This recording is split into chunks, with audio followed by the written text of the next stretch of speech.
जैसे पंजाब हुकूमत ने एंटी इंक्रोचमेंट ड्राइव की और उसमें कामयाबी हासिल की, पाकिस्तान की 77 साल तारीख़ में पहली मर्तबा इतनी कामयाब एंटी इंक्रोचमेंट ड्राइव जो है वो सामने देखने में आई है।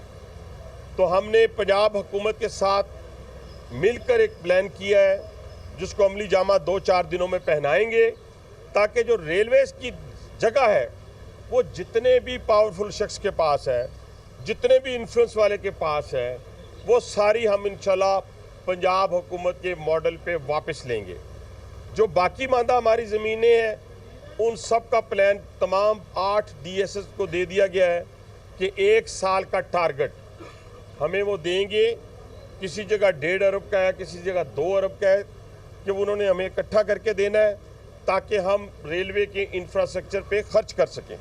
इसके साथ साथ हमारे स्टेशन जो हैं उसको भी हम अपलिफ्ट करने जा रहे हैं। और कल रात को जो मीटिंग हुई, साथ साथ मैं उन मीटिंग्स का पंजाब हुकूमत का भी हवाला देता जाऊं, उसमें लाहौर का स्टेशन और रावलपिंडी का स्टेशन, ये दोनों पंजाब हुकूमत ने अडॉप्ट कर लिए हैं। इनके अंदर जो लेटेस्ट इस वक्त स्टेशन दुनिया के अंदर मौजूद हैं एलिवेटर के साथ, उनकी पूरी जो मेजर्स होते हैं प्रोटेक्शन के, उनके साथ बेहतरीन लाउंज के साथ, वॉशरूम के साथ, क्लीननेस के साथ, ये सारी चीज़ें साइनेज के साथ, ये सारी चीज़ें दोनों स्टेशन के ऊपर पंजाब हुकूमत करने जा रही है। इसके साथ साथ PHA से हमारा एक एग्रीमेंट था लाहौर की हद तक, जहां हमारा ट्रैक गुजरता है, 2016 से पेंडिंग था। उस पर थोड़ा बहुत अमल दरामद हुआ, कोई 500 मीटर का, आधा किलोमीटर का, उसके अलावा नहीं हुआ। वो उसकी एग्जीक्यूशन आज शुरू हो गई है। इसके अलावा हमारा पंजाब का जितना एरिया लाइन गुजरती है उसके इर्द गिर्द फॉरेस्ट, सेक्रेटरी फॉरेस्ट के साथ मरियम औरंग साहिबा साहब की मौजूदगी में एक बड़ा प्लान जो है वो रेलवे के जो हमारे अफसरान हैं उनके साथ मिल बैठ कर तय होने लगा है। उसके इर्द गिर्द प्लांटेशन जो है पूरे पंजाब के अंदर वो हम करने जा रहे हैं। लेवल क्रॉसिंग सबसे बड़ा, आपको पता है कि एक्सीडेंट जो है इसकी बदौलत होते हैं, वो भी पेंडिंग था 2016 से, वो भी एक सारे का सारा जो है वो इस आने वाले एनुअल डेवलपमेंट प्रोग्राम में डाल दिया गया है। इसके अलावा जो बड़ा काम जिसके लिए वज़ीर आला पंजाब, जिन्होंने हमें खुद कहा, रेलवे वालों को, मुझे एज ए वज़ीर कहा कि हनीफ भाई मैं चाहती हूँ कि जो आपकी इंटर डिस्ट्रिक्ट और इंटर सिटी पंजाब के अंदर सर्विसेज जो हैं वो अबेंडन है, उनको रिस्टोर करें और उसके लिए जितने पैसे आपको चाहिए मैं दूंगी। उस सिलसिले में हम रात गए हुए थे। हमने 6 रूट्स जो हैं वो उनको दिए, उसके ऊपर एस्टीमेट बना के लेके गए हैं। इंशाल्लाह 18 तारीख को वो गैर मुल्की दौरे पे कल निकल रही हैं या 11 को, तो उसके बाद जब वो आएंगी तो 18 तारीख को इंशाल्लाह ताला उनके साथ हमारी एक मीटिंग होगी। बाकी सब चीज़ों की अप्रूवल जैसे मैंने आपको कहा वो मिल गई। इस सिलसिले में उनके साथ बैठकर एक प्लान तैयार किया जाएगा और वहाँ पे जो छोटी ट्रेन्स हैं उनको भी इंपोर्ट किया जाएगा जो विदिन 6 मंथ पाकिस्तान में आएंगी और वो भी उन रूट्स पे चलेंगी। इसके अलावा उन्होंने हमसे रावलपिंडी और लाहौर के दरमियान का, क्योंकि हमारे पास तो इस वक्त 160-180 तक की कोचेज़ हैं, लेकिन हमारा ट्रैक इसका मुतहम्मिल नहीं है, तो उन्होंने कहा अगर कोचेज़ मौजूद हैं तो इस ट्रैक की लागत कितनी आएगी वो हमें कास्ट निकाल के लेके आए। तो ये सारी चीज़ें जो हैं, इसके अलावा जो हम, क्योंकि मैं बार बार बात कहता आया हूँ, पहले दिन से कह रहा था कि ये रेलवे हमारा स्ट्रेटेजिक एसेट है। मैं शुक्रगुजार हूँ हुकूमत पाकिस्तान का कि उन्होंने आज इसको स्ट्रेटेजिक एसेट, पहले भी तस्लीम करते थे, आज भी किया है, लेकिन इसके साथ साथ हमने क्या करना है, ये मैंने अपने सारे जितने मेरे इर्द गिर्द मेरे ये भाई हैं, एक टीम है जिसको मैंने लेके चलना है, इन्हीं से हमने काम लेने हैं और ये एक्सपर्ट है अपने कामों में। मैंने कैरिज फैक्ट्री इस्लामाबाद का दौरा किया, वहाँ जो कोचेज़ बन रही हैं जो चाइना से ट्रांसफ़र ऑफ टेक्नोलॉजी के तहत, आप यकीन माने मेरे इंजीनियर्स जो काम कर रहे थे, एक ज़र्रा बराबर भी उस कोच में जो इंपोर्ट हुई है और वो जो बना रहे हैं एक ज़रा भी फ़र्क नहीं है। इसके साथ साथ हम जो काम करने जा रहे हैं वो ये है कि हम अपने 14 स्कूल वो इंशाल्लाह ताला आउटसोर्स, प्राइवेटाइज नहीं, आउटसोर्स करने जा रहे हैं, जिसमें हमारे बच्चों की पहली तरजीह होगी और उनको आउटसोर्स करने के बाद उनकी क्वालिटी एजुकेशन और इन्वायरमेंट जो है वो यकसर तब्दील हो जाएगा, हमारा इंफ्रास्ट्रक्चर तब्दील हो जाएगा, जगह हमारे पास रहेगी। 8 हमारे हॉस्पिटल्स हैं, उनका रोड शो जो है वो 15 तारीख को है, वो इंशाल्लाह ताला हम करने जा रहे हैं। हमारी जो ट्रेन्स आउटसोर्स हैं 9 के करीब, इसके अलावा हम एक यकदम, क्योंकि हमारी टोटल ट्रेन्स की तादाद आपको पता है काफ़ी है, लेकिन एकदम हम सारा कुछ आउटसोर्स को फेंकने नहीं जा रहे, ये काम बड़ी तरतीब के साथ किया जाता है। लेकिन 8 से 9 ट्रेन्स और बल्कि 10 ट्रेन्स का मैंने सीओ साहब को आज कहा है, टारगेट दिया है कि इसका प्लान तैयार करें आउटसोर्स करने का। इसके अलावा फ्रेट ट्रेन एक भी आउटसोर्स नहीं है, सारी की सारी आउटसोर्स करने जा रहे हैं और उसके लिए भी रोड शो करेंगे। तमाम काम जो है उसमें ट्रांसपेरेंसी और शफाफियत, ये शफाफियत का लफ्ज़ जो है सबको समझ आना चाहिए कि उसको मद्देनज़र रखा जाएगा। इसके अलावा आ जाए आप कि हमारे पास इस वक्त जितनी फैक्ट्रीज हैं या जितने रेजिडेंशियल एरियाज हैं, उसके अंदर जो मीटरिंग है, अगर मीटर नहीं लगा हुआ, वो तकरीबन हमारे पास 26,000 के करीब रिक्वायरमेंट थी, 21,000 हमने एड्रेस कर ली।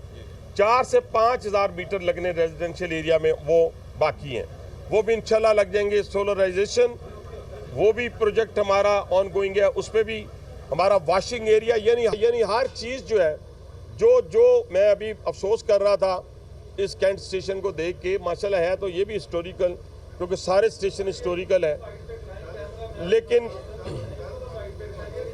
ये तो बेटा आप कर सकते हैं, मैं तो नहीं उनको कह सकता। आप नहीं आप बेटा पीछे हो जाए, नहीं पीछे हो जाए ना यार, हेलो ना बेटा, हो जाए कोई बात नहीं, कोई बात। अच्छा मैं ये हेलो, अच्छा मैं ये अर्ज कर रहा था, कोई बात नहीं, हो जाए। मैं ये अर्ज कर रहा था कि ये सारी चीज़ें हम आउटसोर्सिंग की तरफ जा रहे हैं, और इससे हमारे रेवेन्यू। इसके अलावा आपने सुना होगा कि हमारे यहाँ 3 से 4 कंपनी जो पहले से काम कर रही थी, जिनकी कारकर्दगी के हवाले से बहुत सारे शकूक व शुबहात थे, और इनका इजहार रेलवे में गर्दी के दौर के अंदर 12,000 करीब शहीद हैं, 20,000 के करीब डिसेबल हुए हैं।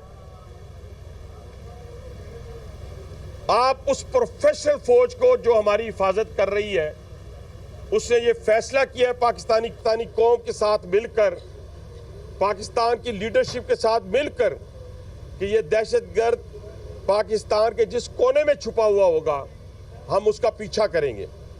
यहाँ से निकल के अफगानिस्तान जाएगा या किसी और मुल्क जाएगा, वहाँ भी उसका पीछा करेंगे, और किया हमने। ये किसी सूरत हम स्पेयर नहीं कर सकते, और मुझे वजाहत की ज़रूरत नहीं है, मुझे कोई मीठी गुफ्तगू की दहशतगर्दों के लिए ज़रूरी नहीं है। ये मुज़ाकरात की बात उससे होती है जो नाराज़ हो जाए और राज़ी होने के लिए तैयार हो।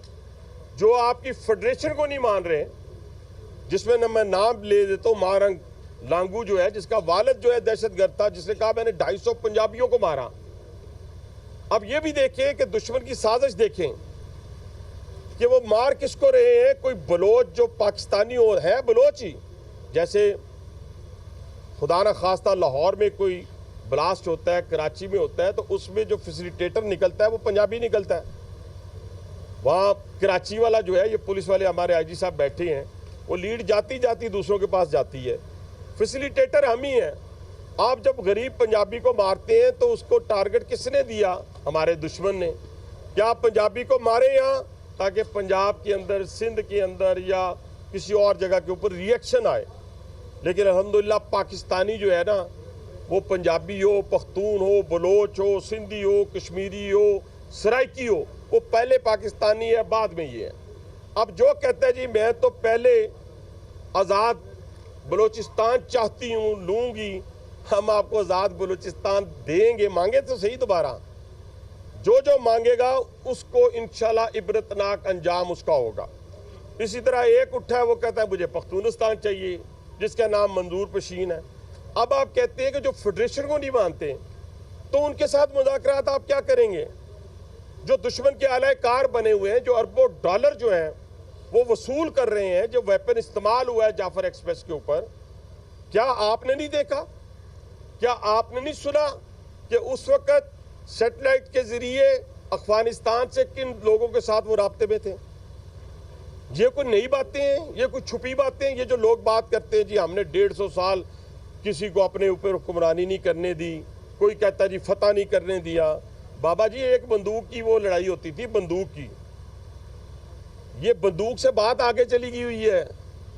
अब जहां जहां जिस जिस खुड में आप हैं वहां पे हम आपको मार रहे हैं और मारेंगे। ये पहला मुल्क है जहां पे वीजे के बगैर जो मर्जी मुंह उठा के आ जाए। भाई हम यहां से हिंदुस्तान नहीं जा सकते, हम यहां से किसी दुनिया के किसी मुल्क में बर्मा नहीं जा सकते बगैर वीजे के। तो आप वीजे के बगैर यहां क्यों आएंगे? कोई वीजे के बगैर नहीं आएगा। जो वीजे के बगैर आया है, जो इलीगल है, गैर मुल्की है, उसको इस पाकिस्तान से निकालेंगे। हम सब ने निशानदेही करनी है अगर आने वाले हमारे अपने बच्चों की नस्लों को आपने महफूज करना है। ये पैगाम है पूरी कौम के लिए, ये पैगाम है सारी जमातों और उस जमात के लिए जिन्होंने जाफर एक्सप्रेस पे हमले को शादियाने बजाए या जो असिस्ट कर रहे हैं उन लोगों को, उनके नज़रियात को परवान चढ़ा रहे हैं, उनके लिए भी ये पैगाम है कि हम कहते थे ना कि आप पाँव पकड़ रहे हैं, आप पाँव पकड़ने के लिए तैयार हैं। तो आपके तो अपने बंदों ने कह दिया है कि हमें तो रोज़ कहा जाता था जाएं जाके, लेकिन किसी को पता ना चले। मैं अक्सर दोस्तों को कहता हूँ, कई दोस्त हमें जब सियासी तौर पे मजबूर करते हैं ना जी, सर फलां काम करवा दो, किसी को पता नहीं लगेगा। मैं कह तेरी भूल ले, तेरे तो पहले सब को पता लग जाएगा। तो कहने से मुराद ये है कि ये भूल जाए कि किसी को पता नहीं चलेगा, हमें तो पहले भी पता था, लेकिन जिनको आप बनाने जा रहे हैं वो नहीं मान रहे। और वो इसलिए नहीं मान रहे कि उनकी कोई जाती दुश्मनी है, मान इसलिए नहीं रहे कि आपने पाकिस्तान की उन इंस्टॉलेशन पे हमला किया है जिस पे दुश्मन पिछले 77 साल से ख्वाब देख रहा था। आपने शोहदा के मुजस्समों को तोड़ा है, आपने शोहदा के लोहाकीन का, शोहदा का मजाक उड़ाया है। इंशाअल्लाह ताला आप पहले भी अंजाम को पहुंचे हुए हैं, बाकी जो रह गए हैं वो भी अंजाम को पहुंचेगी।